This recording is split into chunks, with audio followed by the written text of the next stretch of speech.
Secular Gujarat ન્યૂઝમાં આપનું સ્વાગત છે। વડોદરા ખાતે પાણીની તંગીથી પીડાતા વડોદરા સમા વિસ્તારમાં મહિલાઓએ વિરોધ કર્યો હતો, જે કારણે પોલીસ અને સ્થાનિકો વચ્ચે ઘર્ષણ થયું હતું। 10 જેટલા લોકોને ડિટેન કરવામાં આવ્યા હતા, જેનો વિરોધ થયો હતો। જે બાદ વડોદરા સમામાં પાણીની સમસ્યામાં મહિલાઓ સાથે પોલીસે કરેલ વર્તન અંગે તપાસ બાદ કાર્યવાહી થશે તેમ વડોદરા જોઈન્ટ પોલીસ કમિશનર લીના પાટીલ દ્વારા કહેવામાં આવ્યું હતું। સમા પોસ્ટે વિસ્તારમાં ગઈકાલે પાણીના મુદ્દે જે વિરોધ પ્રદર્શન થયું અને એમાં પોલીસ દ્વારા બહેનોની અને કોંગ્રેસી કાર્યકર્તાઓની અટકાયત કરવામાં આવી, એ બાબતે જે વિડીયોઝ અને વાયરલ થયા છે એના આધારે અમે સિનિયર ઓફિસર ડીસીપી રેન્કના ઓફિસર તરફથી તપાસ કરાવી રહ્યા છે અને આ મુદ્દાને સેન્સિટિવલી લેવામાં આવ્યો છે। બહેનો સાથે જો આ રીતના વર્તન થયેલું હોય તો એના માટે ઇન્ક્વાયરી આપવામાં આવી છે અને એ બાબતે કાર્યવાહી કરવામાં આવશે।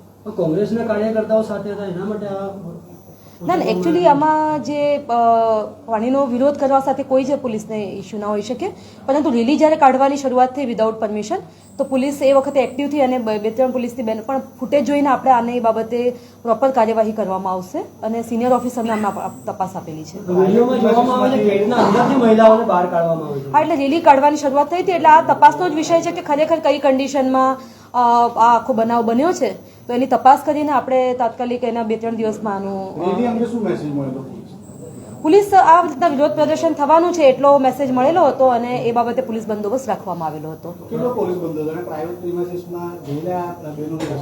તપાસનો વિષય છે, તપાસ કરીએથી આપણે એમાં જે પણ બહાર આવશે એ પ્રમાણે કાર્યવાહી કરીશું।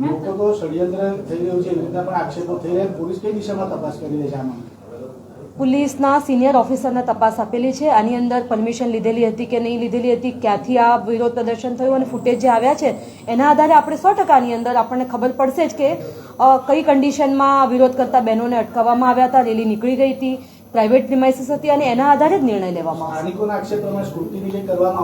અમે સ્થાનિકોના પણ એમાં નિવેદનો લઈશું। સમાચારોની અવનવી અપડેટ્સ માટે જોતા રહો સેક્યુલર ગુજરાત ન્યૂઝ।